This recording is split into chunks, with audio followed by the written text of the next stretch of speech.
Yes, I know it's about love, but why does it have to always be romantic love?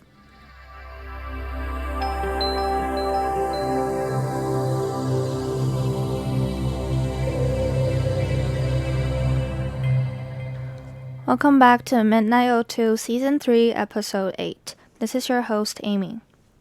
So, today's episode will be pretty different because I've actually never done an episode on movie review.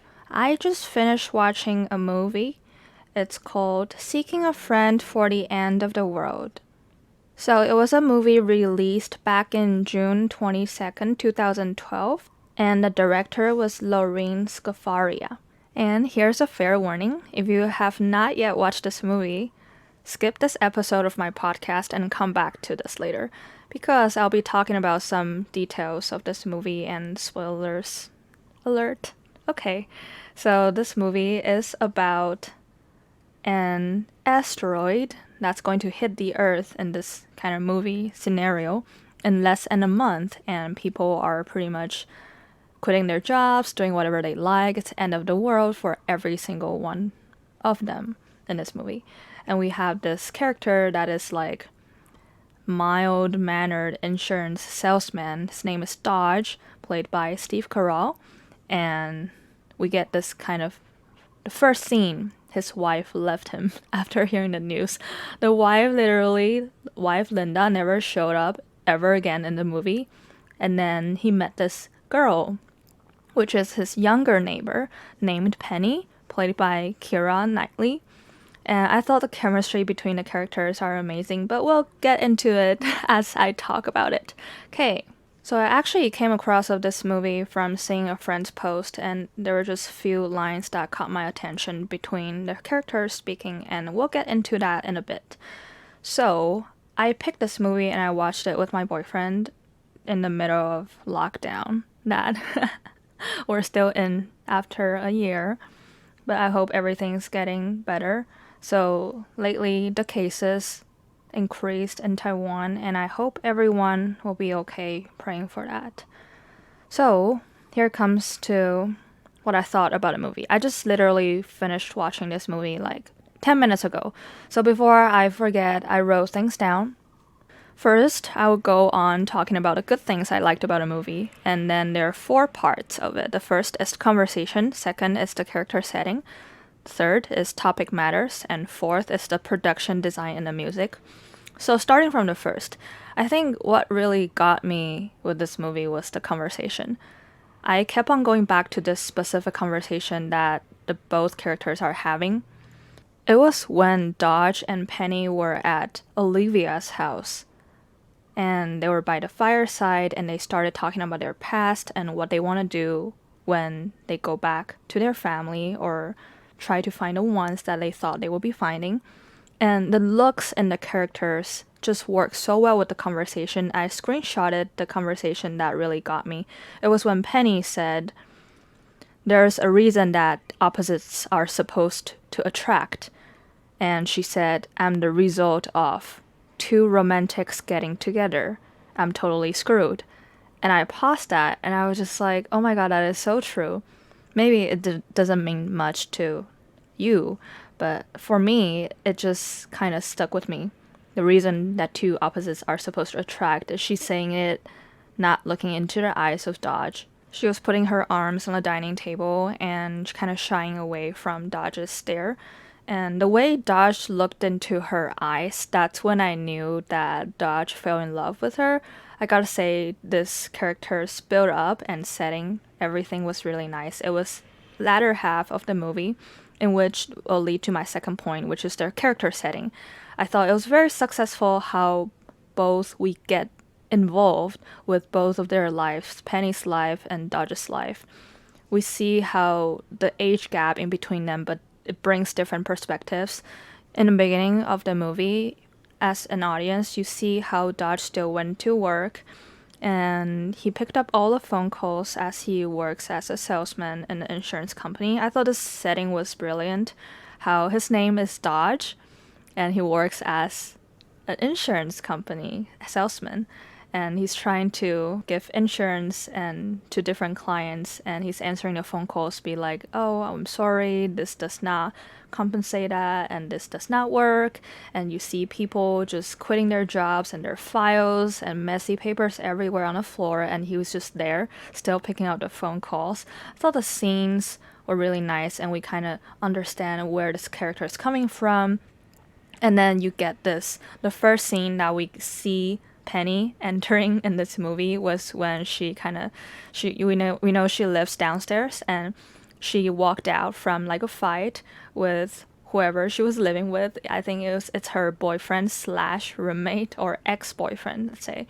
And that's when the characters first saw each other. He saw her, but she didn't at first. And then you get to see how the character develops when she missed her flight and she showed up in front of the window of Dodge's house. That was out of nowhere. My boyfriend and I were questioning why. Just why his door front? Why in front of his window? And I thought it was pretty funny in a way that we were not supposed to laugh, but in the circumstances of this movie, when it's actually sad and tragic, audiences just laugh because of the way the movie is portrayed. And I'll move on to Penny's character setting. We get to understand from his short haircut, from the way he dresses, and the way she talks. And she comes inside of Dodge's place, and she spent the night, or many nights. She explained to Dodge how she has insomnia, and they talked about different things, about how Dodge is trying to find his high school sweetheart, Olivia, and they're going for her, and they're trying, this is all a build-up that we know because of the patterns that we watch so many movies and we read so many texts. We know Olivia will be like the starting purpose, but we kind of know at the back of our minds that this will not be the end. Therefore, we see that, and it's really cute in a way how we have the cleaning lady in the scene, and she's kind of in a denial at the same time.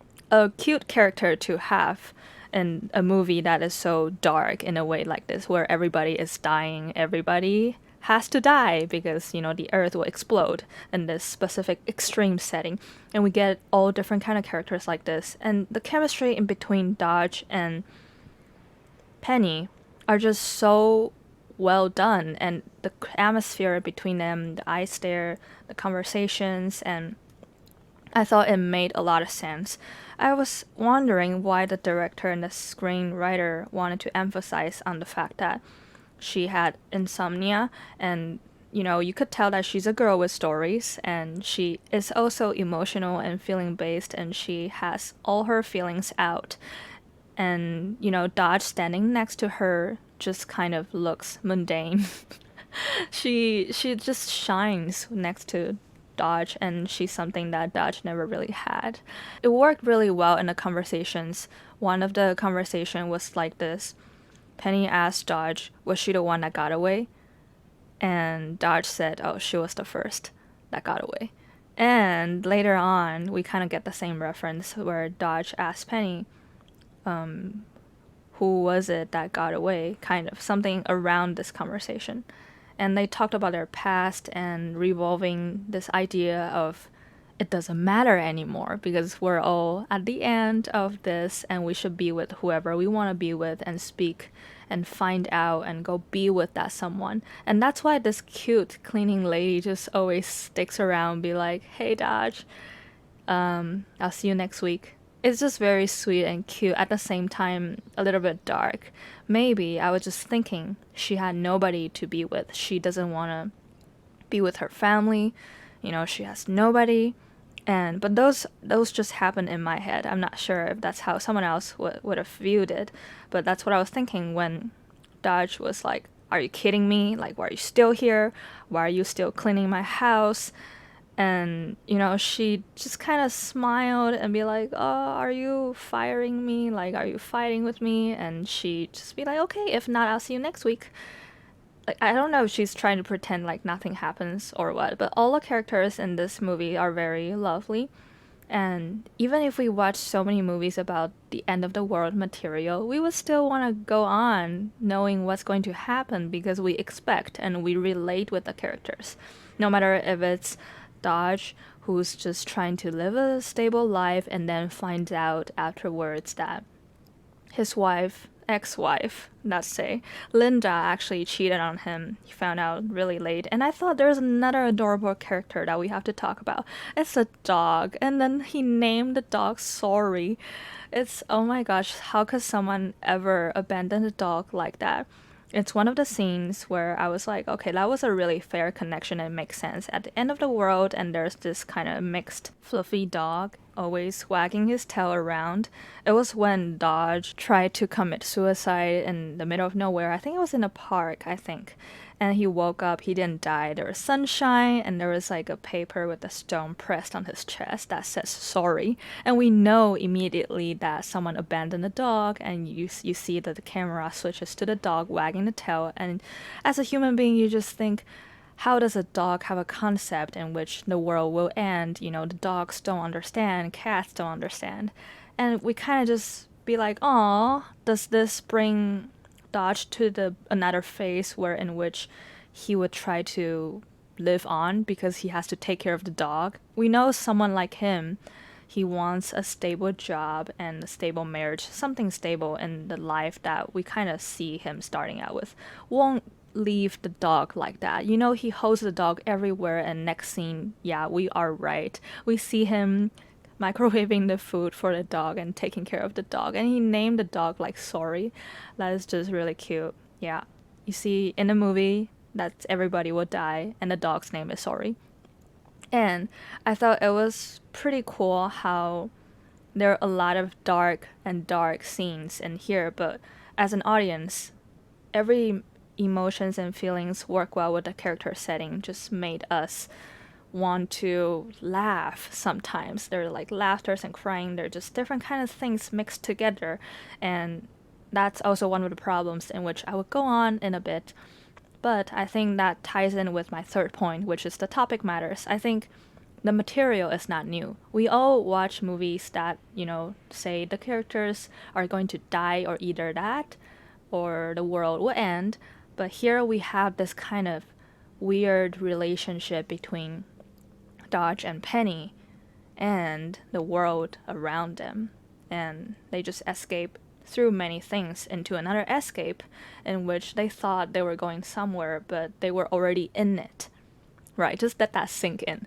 They're trying to look for somewhere. They're always on the road. They're trying to find someone, find something, but they don't know that they're already living in it.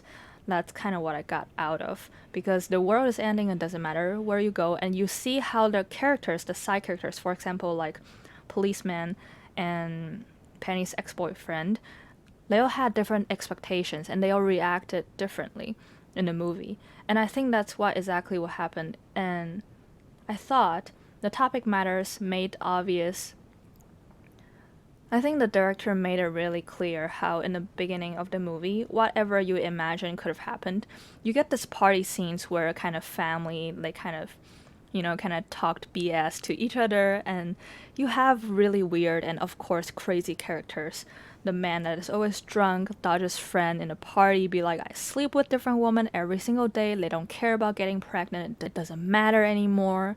And you get this kind of lady, another girl, like she's wearing everything and she's shining, like all like crazy outfit. And she'll be telling Dodge, be like, hey, her name is Karen. I remember her name. At least I remember her name. So Dodge met Karen on the party, and it was so awkward. They did it so well. You could just sense the awkwardness through the screen.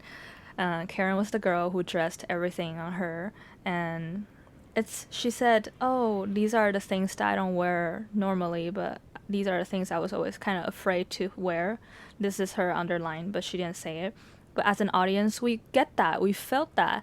It's, oh, those are the things that I like, the clothes as a girl I bought and still in my closet. I was always afraid to wear it. But guess what? The world is ending, so I might as well wear them all. And make me look like a piece of Christmas tree. That's how I felt when I watched that scene. So I thought it was really nice, and they kind of talked about what are you going to do before you die. You know, you don't really say that. You don't ask people that on a party scene, but it's in a way, it's crazy insane to the point people are just liberating. People are free in a way because they don't have to care anymore. There's no consequences. Everybody's end result is the same. Suddenly, you know, hatred, love, and planning, everything don't work. So it doesn't matter anymore. And I thought the screenwriter and the director did a really nice job because they also played out the riots, of course. It's not always butterflies and rainbows, right? Another good part of this movie was they had this kind of television reporting the broadcast. It was very nice in the movie because it was set in Dodge's house and he would be watching and we would be watching it with him. And we see the reporter be like, okay, we have a few more weeks and we'll give you the countdown. And then it is as if we're in that world with them, always looking forward to that countdown. That's why we get into the character and we relate with them and we love the characters and we want the very good but also worry for them. That's how the director, the movie crew get us connected with what's going on. And I thought, you know, the fire, the riots, and there are people committing suicide. There's one thing that scared the crap out of me. Excuse me. There was this one person, this man, he jumped, committed suicide, and pretty much hit the front of Dodge's car. I thought the transition before that was well done because the director made Dodge touch the mirror inside of his car, so we will have our focus and attention there, and the next second you see a man just like boom and hit the car, pretty much just fell down.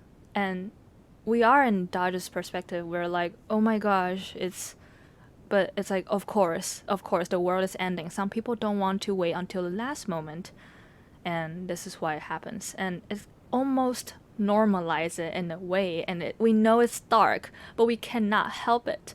There was another one in which Dodge and Penny, they were in the middle of the road. Dodge asked Penny, "Are you a survivalist?" She said, "No, I'm an optimist." And that is when I know this character is lovely, and they got on a car with another man, and literally this guy hired a gunman to kill himself before the end of the world. And I think he thought like Dodge was the person, but he didn't. Dodge wasn't the person, we all know. And the man, when he was talking, he was just shot in front of them. And it's crazy, but at the same time, of course, it makes sense in this setting, and we would make sense of it and normalize it to the point that later on you would imagine, of course, there are crazy things you want to do before the world is ending, including have people died in front of you, and these are all regular daily things. I guess that's why we enjoy movies, because we just don't get that every single day, and you probably don't want to get that either. Okay, that was a side note. So, you know, the conversation, the character setting, and then I'm at the third point, topic matters, right? The topic matters combined with the characters and conversation just made this movie successful. And everything only makes sense because the world is ending.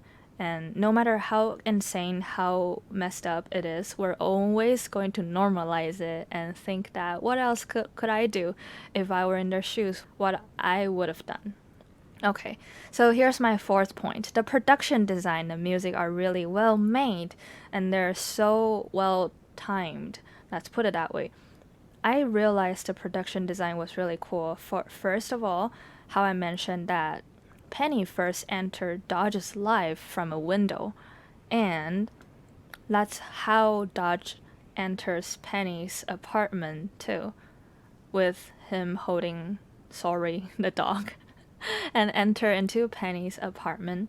It was when the riot got everything going, and Dodge tried to enter through the window instead of through the door, you know. Dodge literally went in through the window like how Penny went into Dodge's house. And those reflect and those work well together, as a parallel. And there's another window. I think windows are just a really important thing in this movie.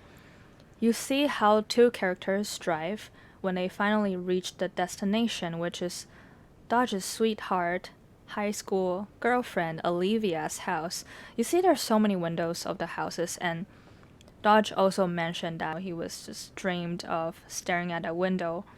He briefly mentioned it in the line. I'm not saying the exact words, but he did mention it. And you just almost wonder, what is it that have...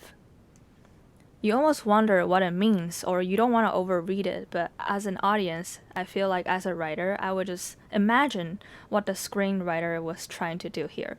And there was another one in which Dodge was looking for a key to enter Olivia's house, and the countdown was pretty accurate. He was like, and then one, almost like he didn't count it, 1, 2, 3, but Dodge was like, okay, here we go.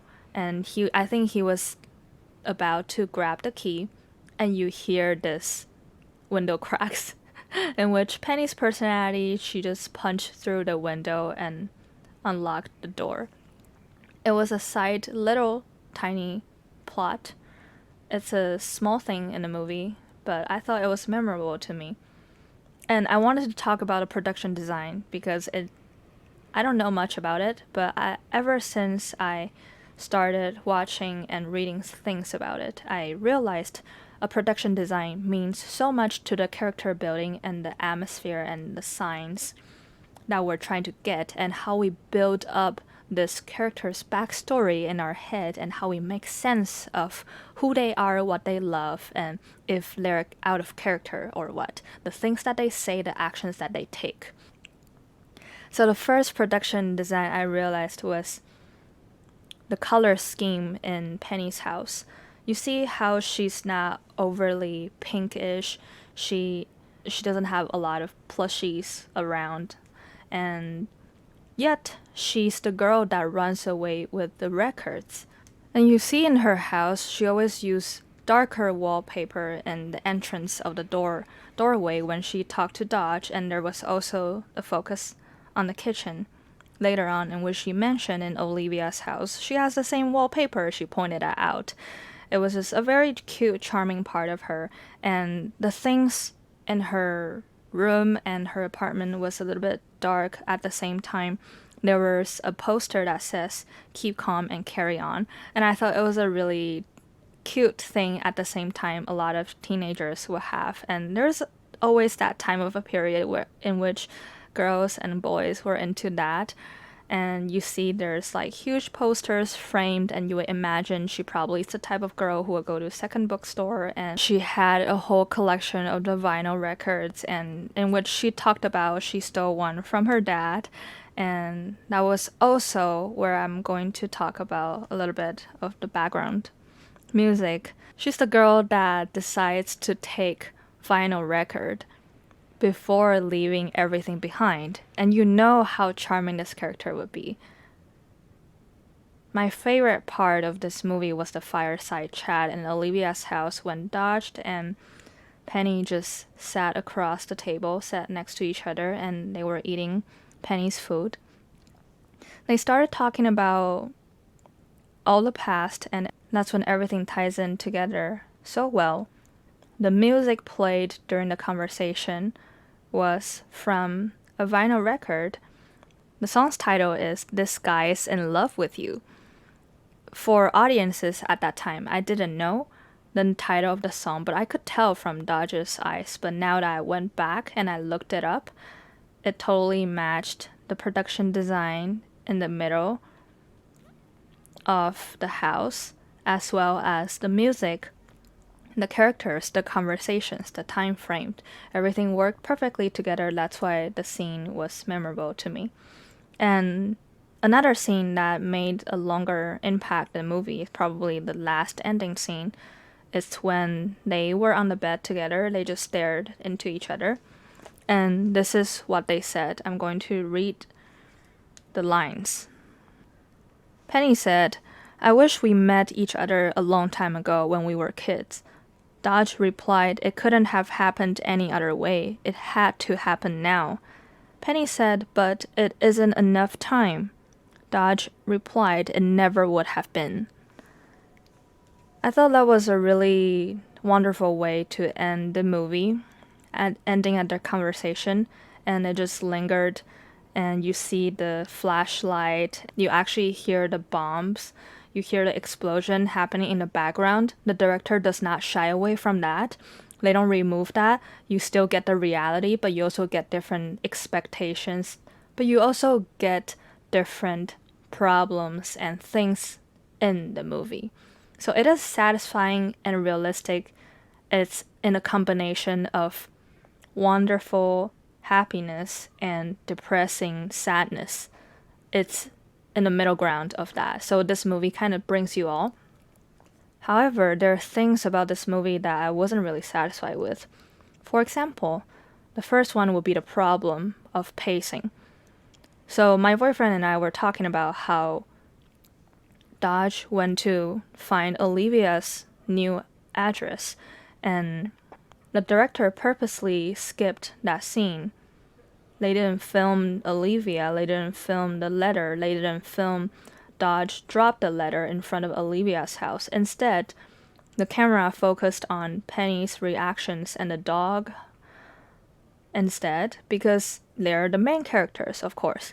But then, soon after that, Dodge almost hit people.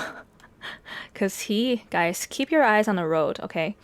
And we get this couples with kids, they lined up in front of this place. You get people lining up and you almost wonder what they're doing.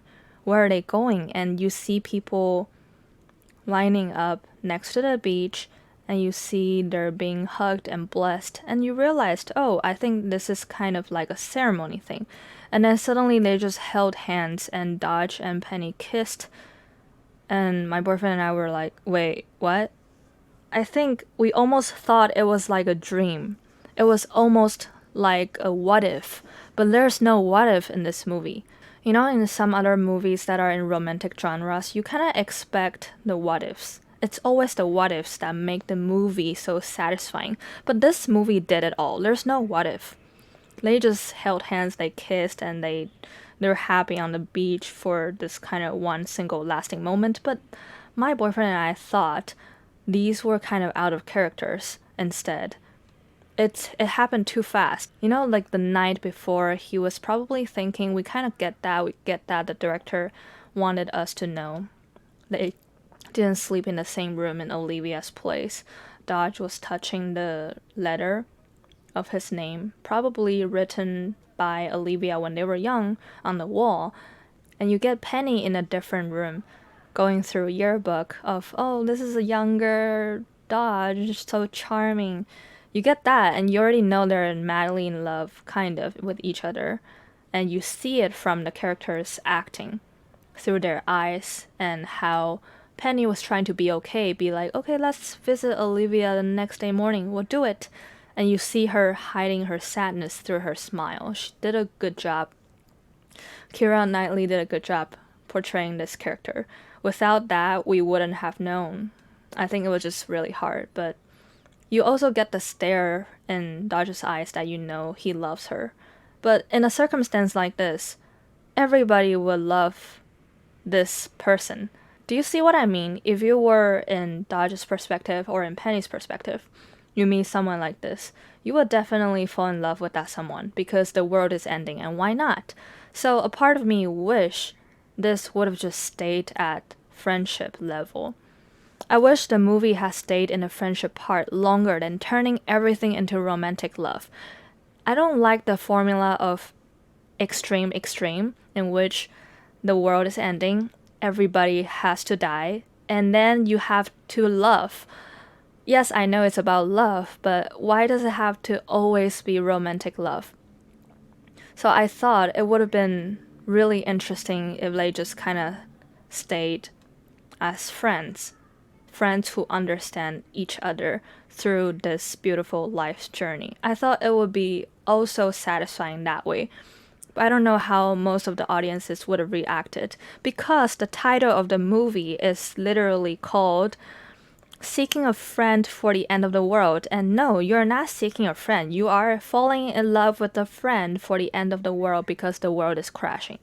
If they're not, I guess we can still ask one what if. If the world is not ending, the broadcast be like, oh, just kidding, we're not going to die. Are they still gonna be together? I don't know. I think they're going to do their stuffs and they don't have to worry about the boring details that come afterwards. That's why they can love each other. Sometimes I think that's how it works in the movies, and that's why people love romantic movies genre like this. So I still want to conclude on the good things of this movie. How I mentioned the conversation. I still want to end on the good things about this movie. I love the fireside chat and the combination of the feelings and emotions with dark humor in this movie. The problem with pacing, I guess you could explain with that. You really don't know what's going to happen next second. And if this is why the movie was planned this way, to rush certain things and to not make sense of certain scenarios, then okay, I will give this an okay. And I thought it was really, really well done how we still had Dodge as himself, like a lone scene when he was just sitting in his apartment, and you get the sunshine and everything was bright, and you think this would just be one and another day, just every other ordinary day. And you hear the broadcast, in which I kind of talked about this earlier, that the broadcast, the reporter was saying, I've been broadcasting for the last 27 years and this is the end of everything. Good luck and goodbye. And you see the screen just turns kind of blank with people gone, just gone, and the director took scenes of the empty seats. It hit us. It hit Dodge and it hit us as audiences watching. That was very well done. And you get this cleaning lady, really sweet, still comes back. I'll see you next week. But learn be known next week. So we want to shout that to the characters, and that's why we're so emotionally involved with all these people. Overall, if you ask me, do I like this movie? I think I enjoyed it, but not as much. Not as much as some of my other favorite movies. Nothing could ever beat my favorite movie, About Time. I wrote a review on it on Medium, so you could go search it up and read it if you like to. And would I recommend this movie? I think it's a good watch. I think it's a good movie to watch during times like this. Watch it with people you love, and it creates... We all know that this types of movie kind of brings you a message like, do whatever you want as if it's the end of the world, right? But I'm glad that the director doesn't emphasize it so much on, I have to hug everyone, I have to love and resolve everyone. Because in the end, we don't get Penny going back to her house. We don't get what she said she was going to do when she was going to go back, right? Because during the fireside chat, Dodge asked her, what are you going to do when you see your parents? And you hear Penny said, I want to hear my mom play the piano, and there's sunflower and the gardens and the cousins, niece and nephews. You hear those, but we don't see that. So there are still things that are unresolved because there are more important things at this point. So even the world is ending in this movie, there are still priorities that the characters are choosing. And I thought this is what the movie did well on. I'm glad I did this episode, and if you have not yet watched this movie, go watch it and let me know how you think. So today I talked about good things about this movie. I like the conversation, character settings, topic matters, production design, and music. I think this will get me into another black hole for spending money on vinyl records. But why not? I've always just be interested. I actually wrote a lot about it in Mandarin, writing too about vinyl records. But I don't know much about it. This is something that I'm interested in. I will find out. And the world is not ending yet, so we don't have to worry about it. Imagine me saying that this will be like the last episode or something. No, this won't be, so don't worry. Okay, so that was a very long episode and kind of like a conversational movie review, but I hope you liked it. And if you like contents like this, let me know. I'll do more movie reviews and more conversations on why I like the movie or why I don't like it.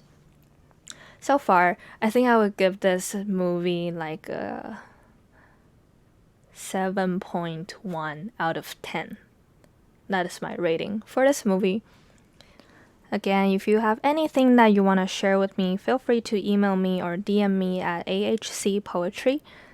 And I hope you like today's content. If you do, feel free to go on App Store and leave a comment for me and give it a 5-star. This way, more people would know about this show and everything that I'm doing. So I'll see you next week, and good night.